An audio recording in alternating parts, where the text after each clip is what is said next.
Hey y'all, and welcome back to another Photoshop tutorial. My name is Jane Corley with PicVisions, Media Arts and Photography. If it's your first time here, welcome. Every Monday we go through tips, tricks, and tutorials of how to become a better post-production artist, and in this playlist we will be doing Photoshop. So stay tuned every Monday for new videos.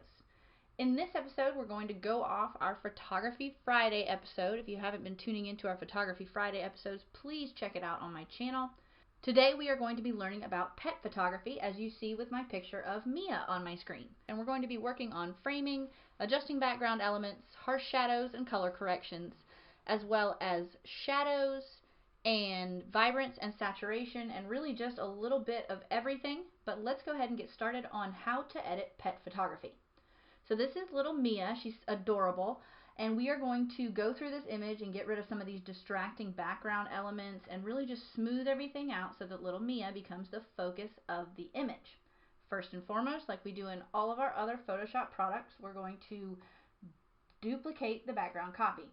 I've already done my raw adjustments on all of these images already, so if you have any questions about how to do the raw adjustments on these images, please refer back to my last video as well as my previous video when we went way in depth on raw, but just check those videos out if you have any questions. Let's get started.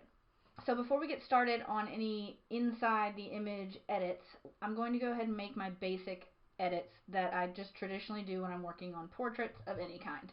That's going to include my adjustment layers. I'll go through and I'll do a brightness adjustment layer. I'm pretty good up here, so I want to potentially create a mask if I need to, but let's just see how it looks. Of course, your brightness is going to increase your brightness, and your saturation is going to give more emphasis to the image based on producing more dark shadows. So that looks pretty good.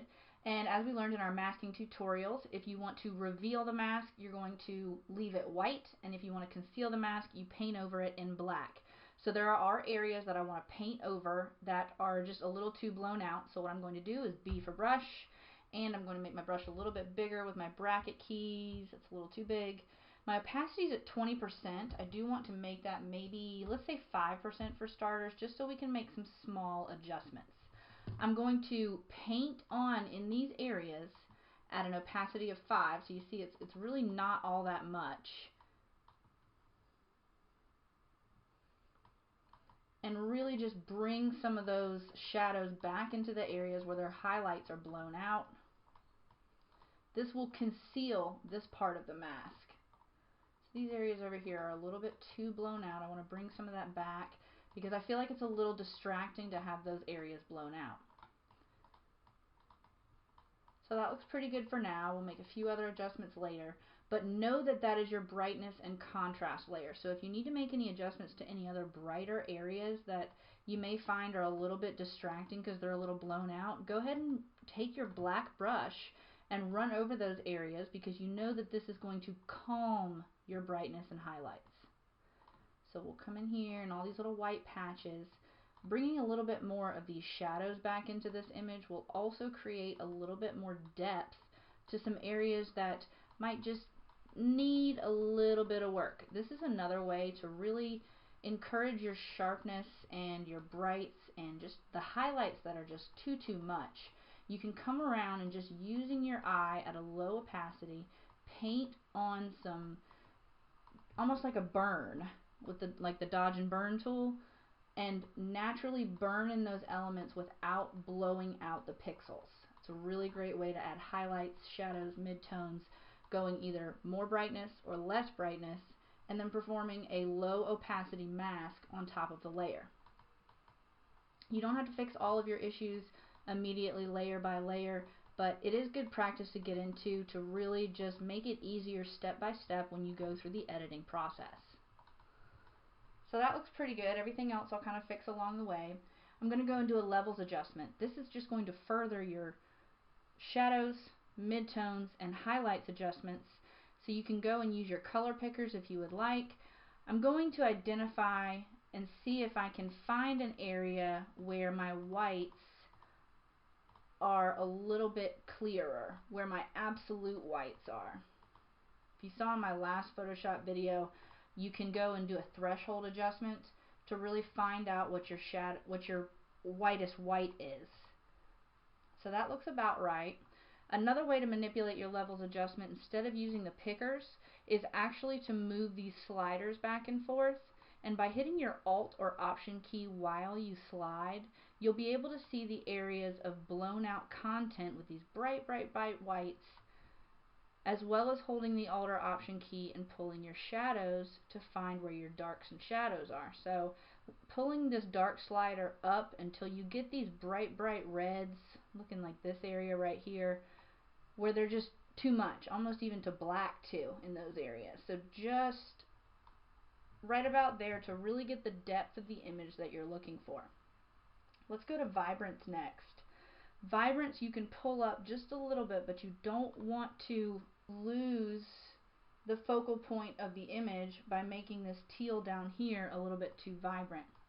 But we do want to get the colors in her eyes to really pop, and we'll go through with color corrections as well in just a few moments to really make those adjustments. Now I do see that this area down here is getting a little bit dark, and we'll address that issue later. Let's go ahead and go to our color correction. The places we want to focus on mostly are her eyes, the nose, some areas of this yellow in her fur, as well as maybe this area of the door, as well as this area down here, really to just frame her very, very nicely. So we'll come up and I'm going to identify these blues, this area here, as well as a little bit of the green blue in her eyes. So, like we learned in our masking tutorial, you're going to move up your blues and your cyans, and then I'm going to bump my greens because I can come away from those magentas a little bit. Pull it up just a little bit more. Then come over to your mask area and hit Control I to invert the mask. B for brush again.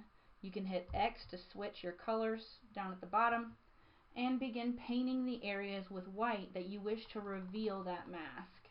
We are on an opacity of 5%. You can probably go up to 20% at this point in time if you like to, for her eyes to really pop those areas.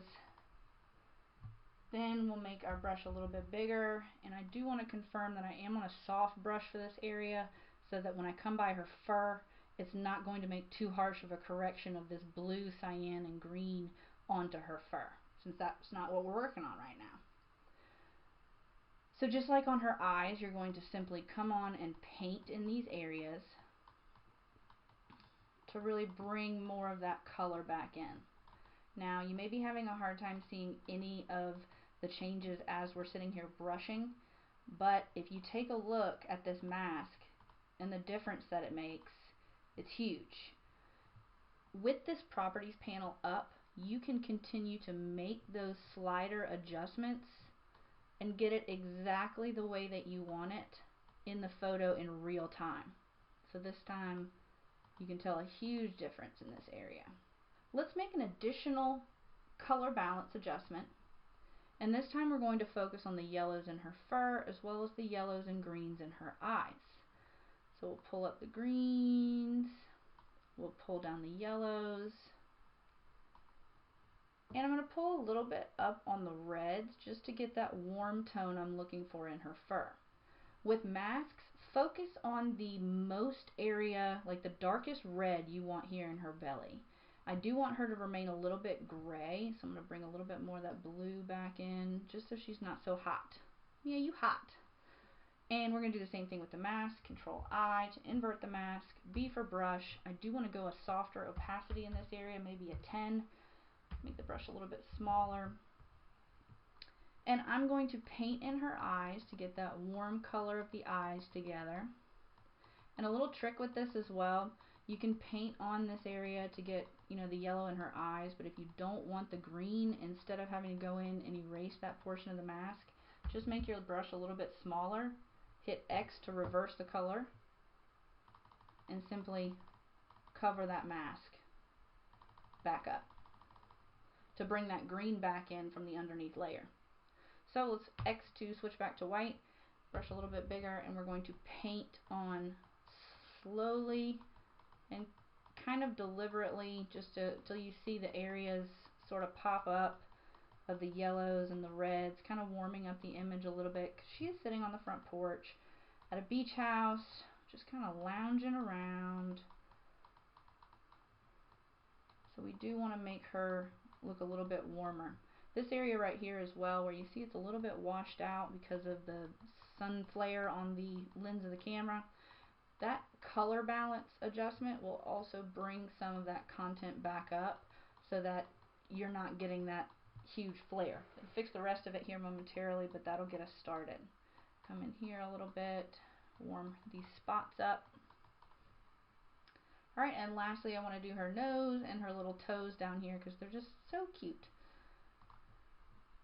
Come and bring the reds up, bring the magentas, and it's a little distracting having the whole mask over the area, so we'll be able to tell a little bit better, but that should do it. Control I to invert the mask. B for brush, white, good to go. Brush a little bit smaller, can probably make my opacity 20%, and simply brush on the areas like you've done with the other masks.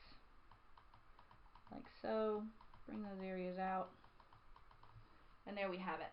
You can always adjust the opacity of the mask if you want to overall make a smaller adjustment to the corrections you've made. If you've gone a little too far, it can escalate quickly.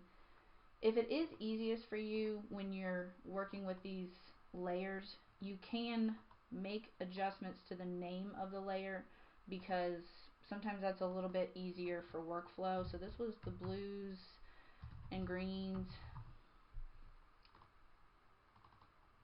and then this was the yellows, and then this up here was the red and magenta. So the red and the bluey red, that'll help a little bit if you kind of have a lot of color adjustments here that you need to kind of keep in line. So let's come in here, and at this point let's just make a few small adjustments to the background negative copy. And what I'm going to do with this background negative copy that I can't do with these adjustments is, of course, take items out of the background and correct images on the actual image that we're working with, not just make adjustments to the the hue, the saturation, and the color content of the image overall. So let's start with this suitcase that I've been ready to get rid of. Control plus to zoom in, of course, and I'm just holding my space bar and dragging over to get to the area I want. Control plus again to kind of give us a little bit more. She's so cute, have mercy. In for marquee and make a selection on this area. Control C to copy, Control V to paste. We'll make it on a new layer, and then still holding Control, hit T, and you can stretch this area over the selected area. Do some simple transforms at the corner, and a way to see kind of what we're doing, because it might look a little weird, make sure to check out your opacity and make sure that you are along the same lines of the porch line. Yeah, we're looking good. Just follow me here. I know you guys probably have never seen this technique done before. The reason why I wouldn't use content aware in this area is because we've got a bunch of repeating patterns and textures and things that just, it wouldn't look good as content aware, because it's not going to come out filling that area like some other content aware techniques will.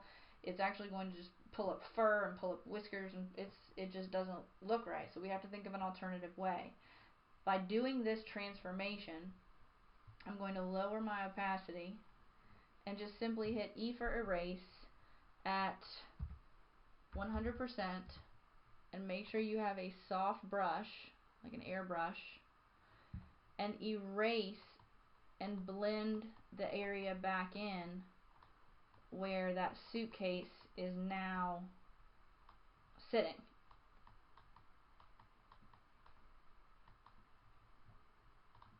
Let's beef up this too, make sure we're on the right track.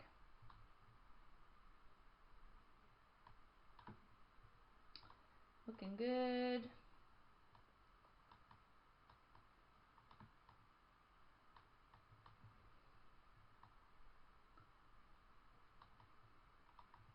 We want to get rid of this harsh line that tells on us up top.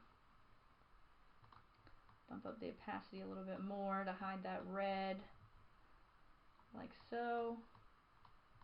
Bring this area down to bring a little bit more of that content in.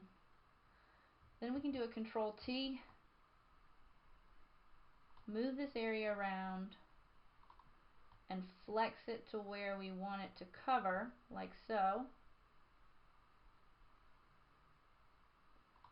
Move it around a little bit, shape it up, however you want to use it.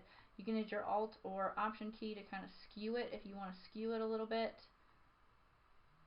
And you can hit your Control on the corner brackets if you need to warp it or angle it just a little bit in a few different directions.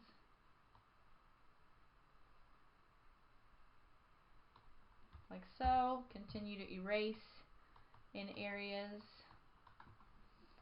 Now I know that that looks real rough, but Control 0, you can make your adjustments slightly to cover up this area.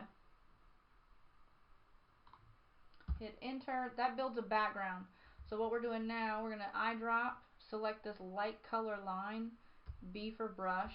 Make your brush the size of the line, like so, and you're simply going to draw new lines across like so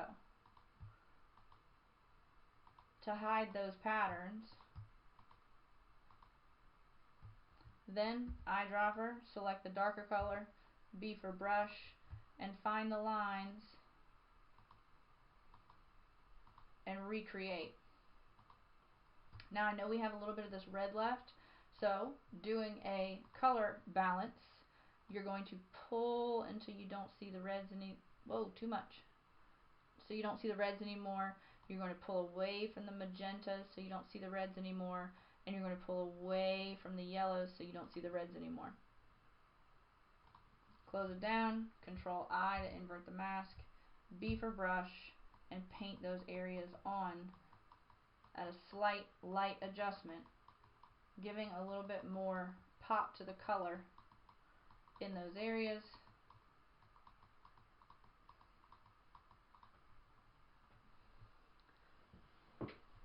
Like so. Then you can add a blur filter to these corrections, finalizing this area. Pick Gaussian blur, and you're going to look just at this area here, just at this area here. Pull it down until you get the blur look you're wanting, something that makes it look a little bit smoother.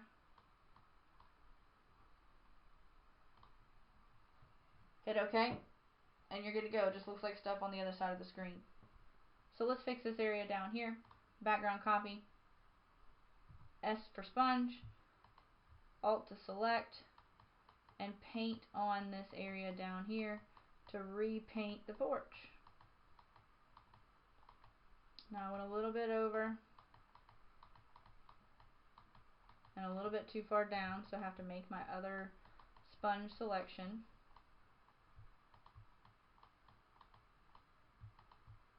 Remember to resample. I cannot stress that enough. Resample. So you don't get these repeating patterns. You want to eliminate all of the distracting elements. You could, eliminate this nail hole if you wanted to, if that was distracting. You could eliminate the stool if you wanted to, because that's somewhat distracting.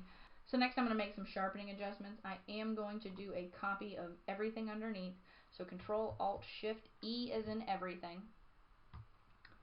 Come up to Filter, Sharpen, Sharpen, and it will do an overall sharpening adjustment for your image. I am going to come in and do individual sharpening adjustments to her eyes. I am on 10%, so it's going to be gradual. And then I'm going to come into her ears to really sharpen those areas up. Top of her head, and a few areas on her back, and on her paws, like so. Sharpening does take a toll on your computer, especially if you're using a laptop, so just be patient with it if you choose to use the sharpening tool. Next I'm going to do a little bit of burning to burn in some of these areas where my brightness didn't quite catch it, just to give her a little more hollow in her eyes, as well as a little bit of the rounded on the bottom of her paw and in some of her other areas. Then I'm going to go to my dodge tool and brighten up the highlights in her eyes to give her a more ponderous look, if you will. A little extremes on the highlights of her fur, and leave it like that. Let's move on to our next image. Our next image is Miss Opal. This is a good friend of mine's dog. She's so cute. And we're going to fix her eyes, and we're going to remove this leash. I am going to remove the leash from her neck as well, so let's take a look. S for sponge, like we did in the other image. And we're going to remove the leash using S for sponge. I am still on a lower opacity, so my adjustments are very minor, and I'm not breaking the integrity of the image by making too many adjustments, too heavy of an adjustment at a time. You can always blend together using your spot healing brush tool, which is a W command, to blend that area back in. I'm going to S for sponge a little bit and get rid of some of this pink over here and blend it in nicely. You can also bring in your blur tool if you would like as well to really smooth out that area. Now I'm going to come down and remove this leash area, so I want to zoom in a little bit to get as close as I can to my content. S for sponge, Alt to make the selection, and paint on slowly the area you're going to be making your correction. Careful not to repeat patterns as you see I have here. So make sure to resample from areas to not tell on yourself.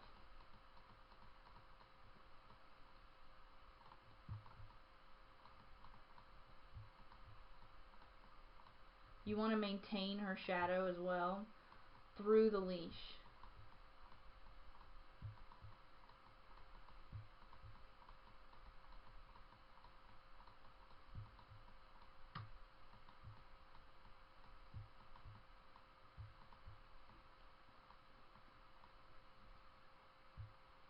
If you find yourself repeating patterns, do make sure to resample from areas around. Do not take from just the same area, or else you will have these repeating patterns. You do want to get rid of the shadow from the leash as well, because that will get you in trouble. I am going to put a little bit of this grass over here to hide our corrections. So make your brush a little bit bigger so you're sampling from the right place. And watch the plus sign in the area so that you can make sure to get exactly what you want to get in this area. And then blend these areas down into it to hide the correction. You can bring a few more of these leaves over here if you'd like. I like to come in with a darker color as well and really just darken up these areas where I want to recreate shadows back into the leaves so that it doesn't look like a bunch of spot healing brush corrections like it looks right now.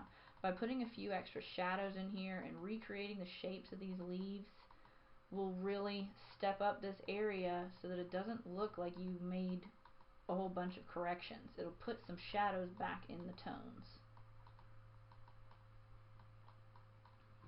Like so. And it's not a distracting element now. Just you and me and Opal's owner are the only ones that will probably know that we made those corrections. Now I'm going to go through and make my other basic corrections as well. We'll do a levels. I'll just speed through these so that we can get to our next image. Just want to show you guys sort of the normal workflow that I use for pet photography.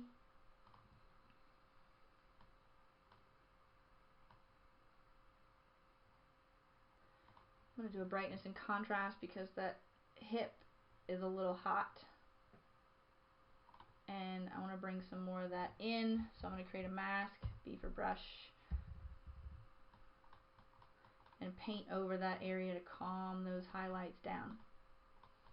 If those highlights are completely blown out and I can't pull anything back, meaning they're clipped or there's clipping in that area, what I can do is go to my background copy, select the color of the fur, B for brush, and paint over that layer of fur, making that highlight not so distracting. I can come up to these areas here as well where it's been a little bit clipped and paint it in so it's not so distracting. Like so. And we see all the difference in the world. All the difference in the world. Now Miss Opal, her eyes are blue. Like they are opal blue. So I want to make it look like she is a little bit more invested in this image. So I'm going to do eye for eyedropper on my background copy. Eye for eyedropper. Go to my color picker. And I want to pull it down and pull it over so I got a little bit more color in the image. It's a little bit more, bump up our blue a little bit, and get that color that we're looking for, because her eyes are a little bit of that opal blue, like so. B for brush, make it a little bit smaller because we just want to get it around the area of her eyes right here. And even though you can't see all this eye over here, we want to give it a little bit of color. And we're going to bring our burn tool in a little bit because they're a little bit warm, and burn them a little bit. Control 0, and there she is, Miss Opal, looking beautiful as ever. Let's move on to our next image. This is my sweet girl Ember. She is my sweet girl. So we are going to copy our background copy as we have before, and I want to make corrections to the brightness in this area first. It's too much for me and I feel like it's distracting. So I'm going to bring my brightness down so I get a little bit more, pull my contrast down a little bit.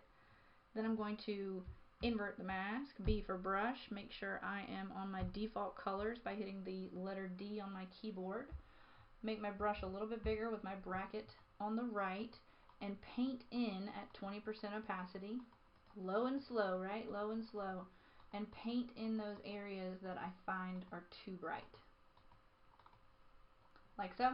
Then I'll make a levels adjustment, same way we have with our first images.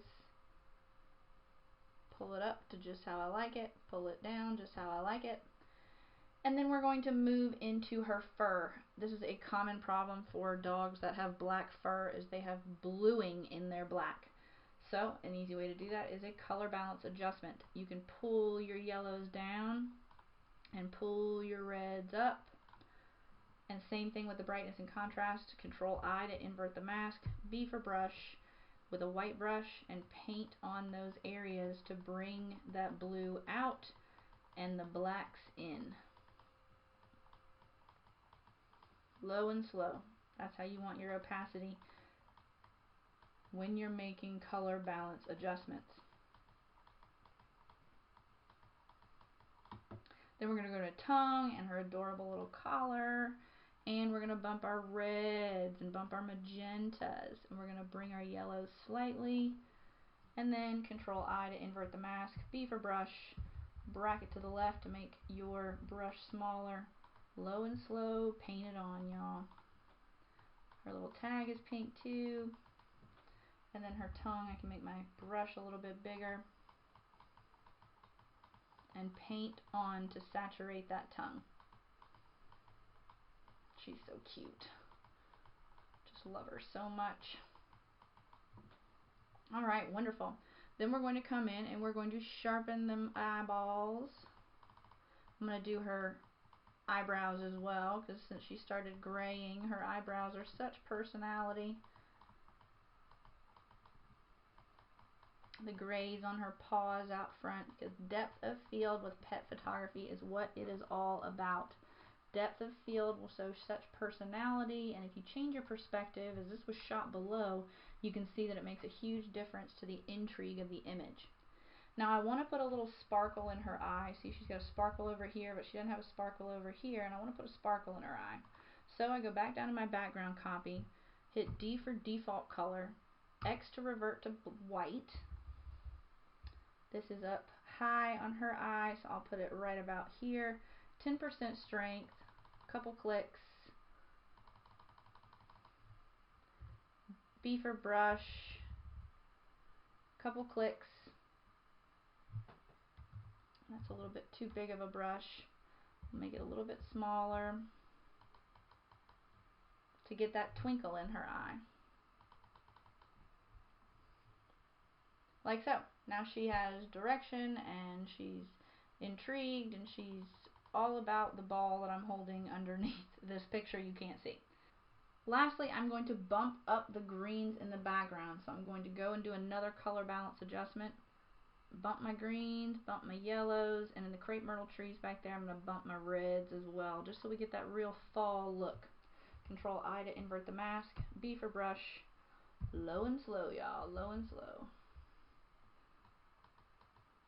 20% adjustment for my opacity and just bump up those reds just a little bit, like so. Now you can make a lot of adjustments in all of these images in Camera Raw, so make sure that you're shooting in Camera Raw, and if you're wanting to make masking adjustments, background adjustments, remove content from the backs of images, and really just increase the sharpness, harsh shadows, color correct individual elements within each image to really bump up the standards of the image, that's when you bring it into Photoshop, and that's when you bring it into Lightroom to make those small manicured adjustments. So I do hope that this video was helpful on how to post-produce pet photography. Make sure to check out my video next week when we go over how to post-produce modeling and individual beauty photography. Look forward to seeing you guys then. Until next time, I'm Jane Corley with PicVisions, Media Arts and Photography. Make sure you like this video if you learned something new, subscribe to the channel, and ring the bell if you have not done so already. Leave in the comments below any tips or tricks you have for your fellow post-production artists, and I'll see you guys next week.